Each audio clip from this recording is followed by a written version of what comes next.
Hello, everybody. This is Jeffrey Hill, Executive Chair of the Satellite and Governmental Space Show, coming up this March in Washington, D.C.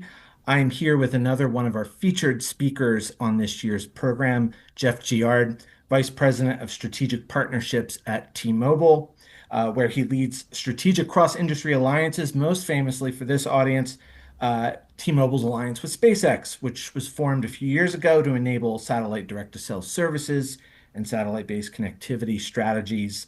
He'll be speaking at Satellite in March during the session, Can Satellite D2D Move Beyond Niche Basic Messaging to Mainstream? And that takes place on Tuesday, March 24th at 3:45 p.m.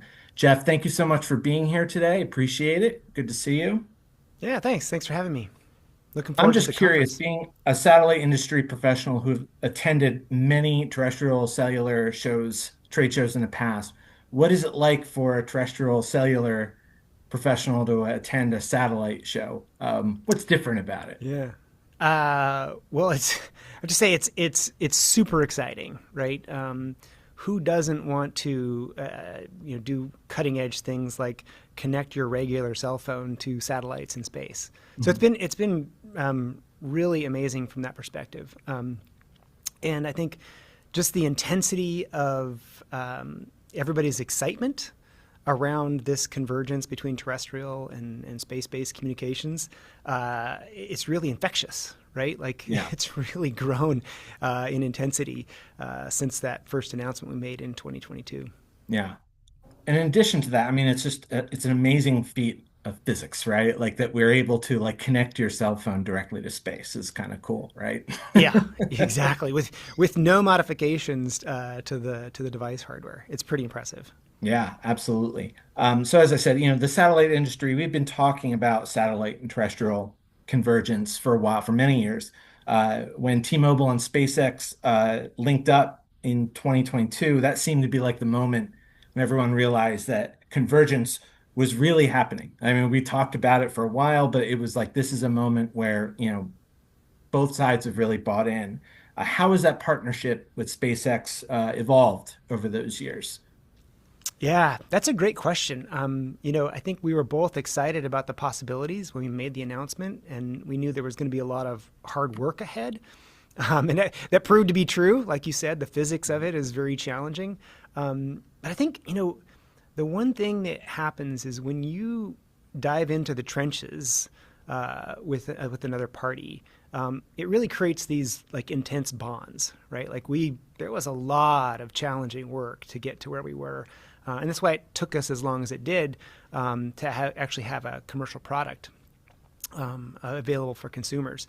I mean, the feat that we kind of performed together is without precedent, and just it like I look back and I continue to be kind of surprised and amazed by it. But that bond was forged really, through being in the trenches together through this whole thing. And so, it wasn't always easy or friendly, but you come out of those things with a stronger relationship. So I think that's kind of where we are with them today. Yeah. And you had the big rollout this past year, right? This is the We did, Yeah. yeah. So we kicked off things in 2025 with a Super Bowl ad and a Hmm. launch into our beta service, which was amazing. Got tremendous response from consumers, and then we had our big commercial launch in July, and then followed that really quickly with data in kind of late August, rolling into early October. Yeah. That was really exciting last year for people in the satellite industry to see like, oh, satellites on a Super Bowl ad. I know this year you're going to be excited because your Seahawks are in it. So Yes, yes. yeah, you're based out of Bellevue. I wanted to just talk a little bit about your panel. It's about scaling D2D, enabling applications beyond emergency messaging without giving away what you plan to discuss on the panel. Can you tell us just what are some of the main technical challenges associated with scaling D2D?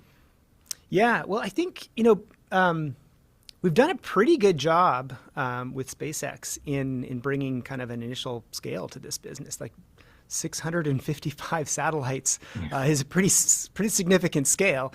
Its constellation is only second in size to the Starlink broadband Mhm. constellation.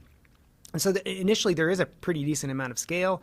We're doing more than emergency messaging, like we're enabling apps today.